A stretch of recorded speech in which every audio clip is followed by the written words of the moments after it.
Alright guys and girls, this is Jerningham here, ladies and gentlemen. We're going to be looking at US shift goals on war in Ukraine amidst concerns over Russian nuke capabilities. PSB News Hour, published on May the 5th, 2022. PSB is an American public broadcast service. I'm going to watch the news then. Russia invades Ukraine. Over the past few months, the Biden administration's rhetoric about its ultimate goals for Ukraine appears to have shifted. Officials are talking more about winning the war against Russia.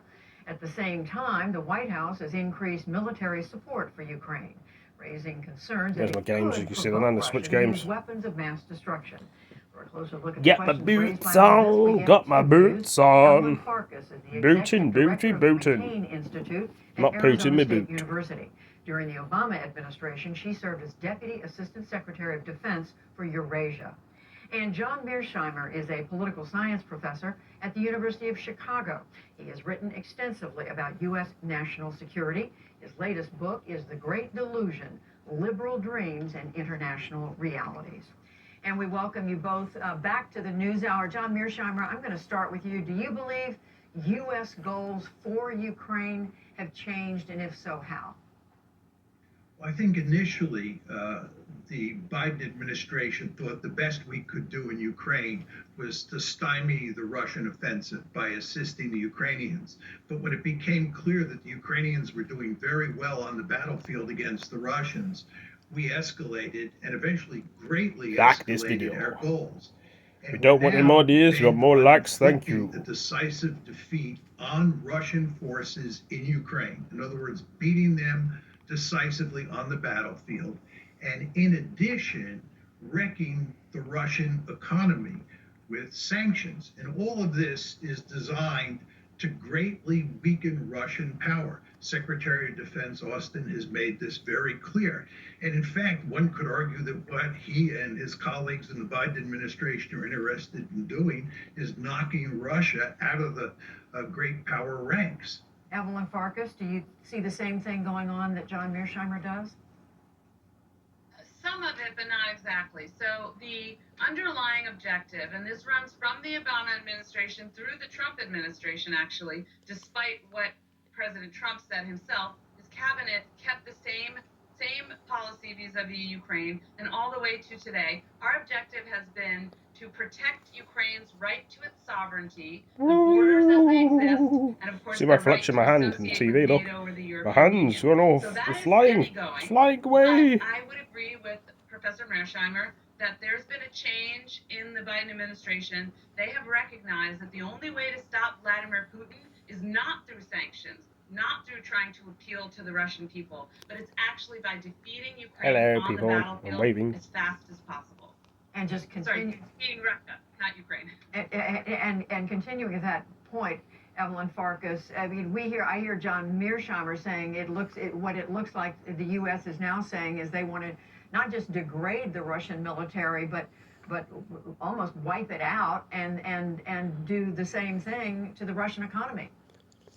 Well, here's where I disagree. I don't think that this administration, the Biden administration, cares whether Russia maintains its economic power in principle, whether it maintains its military power in principle. But this aggressive foreign policy being conducted by Vladimir Putin essentially since 2008, when they invaded Georgia, the first neighbor they invaded and occupied, is not going to stop while Vladimir Putin is in the Kremlin, while he has the money to support this foreign policy, this military aggression.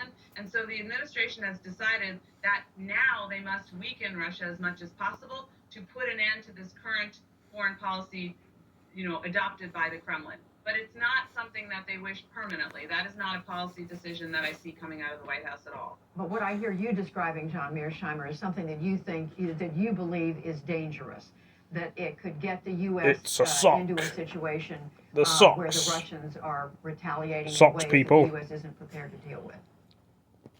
I think, Judy, this policy that the Biden administration is following is remarkably dangerous and foolish.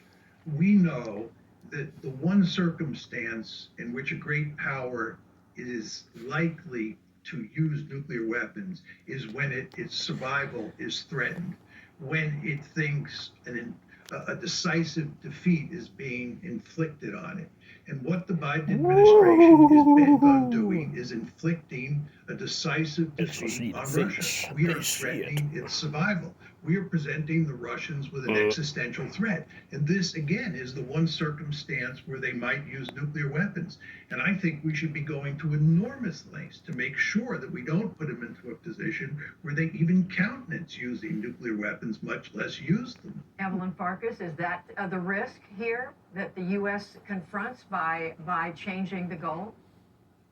Well, Russia's nuclear policy does allow for the use of nuclear weapons first against an adversary if it feels that the existence of the state is in question, that it's in jeopardy. And I think that leaves a lot of room for subjective interpretation, and of course that will be Vladimir Putin's interpretation.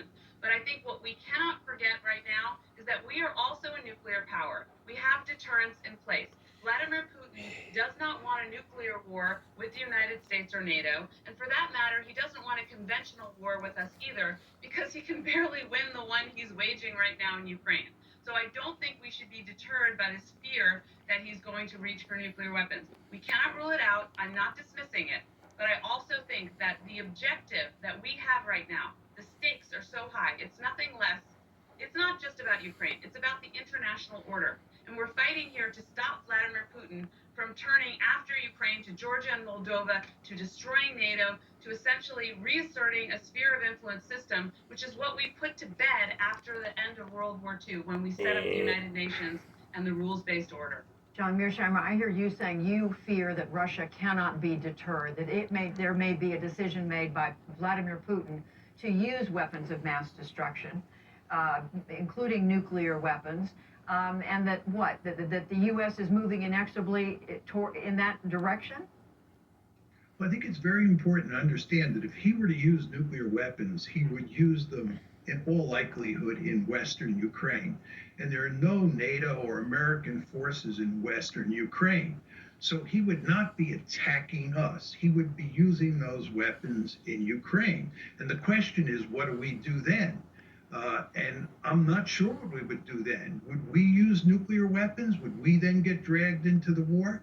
You know, when Professor Farkas talks about the consequences of this for the world order, I'm more worried about the consequences if we end up getting hit with nuclear weapons. I mean, we want to remember what President Kennedy did during the Cuban Missile Crisis. He was in a similar situation. What he did was he tried to dampen the conflict. He tried to work out some sort of deal with Khrushchev so we could both avoid getting vaporized. What the Biden administration is doing is exactly the opposite. It's upping the ante. It's putting Putin in a position where he might very well use nuclear weapons. Again, I think this is remarkably foolish. Evelyn Farkas, what do you see happening if Vladimir Putin were to resort to tactical nuclear weapons? What do you see the U.S. response? Again, I think he's most likely to use them, Judy, if he feels that there will be no consequences for him. If he thinks that we will not counter with a nuclear use, I know it's a horrible thing to contemplate, but that is how deterrence works. Or if he thinks that we will not enter the war directly. And actually, I think that I'm not sure whether our government would actually use nuclear force in response, though we have to say that because that's part of deterrence. But what I do think is that if there is a nuclear use, if the nuclear taboo comes off, if nuclear weapons are used for the first time since World War II, and Vladimir Putin may well do that if he thinks we won't respond, I think President Biden will then enter the war directly. That doesn't mean troops on the ground, but it means that Russia will lose. So I think that Vladimir Putin is likely smart enough to understand the danger for himself. He's not going to reach for a nuclear weapon right now. He is already proceeding, I think, a little bit more cautiously from what we can see. Of course, it remains to be seen how this all ends. But he's not interested in taking on the United States and NATO. Well, these are enormous questions, and we are going to be coming back to them. But it is so important to begin to explore this tonight, as we have with both of you. John Mearsheimer, Evelyn Farkas, we thank you. Well, there we go, guys and girls, ladies and gentlemen. What happened? Putin doesn't want to have war with America or NATO. Putin tells a lot of lies, doesn't he? So you never know, do you? Anyway, guys, girls, ladies and gentlemen, end the video. Thank you for joining me, and I'll see you in the next video.